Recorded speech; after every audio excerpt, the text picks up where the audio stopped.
All right, so we have so far talked about media player, so Android media player class.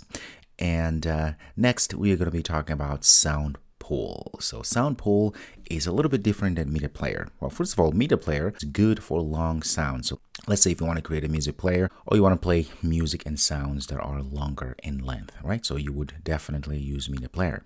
SoundPool is a little bit different because now SoundPool allows us to create different streams within Android when we are playing different sounds. So now with Sound Player, you can load into memory, Android memory, smaller pieces of sounds, like sound effects for games, for example. Okay.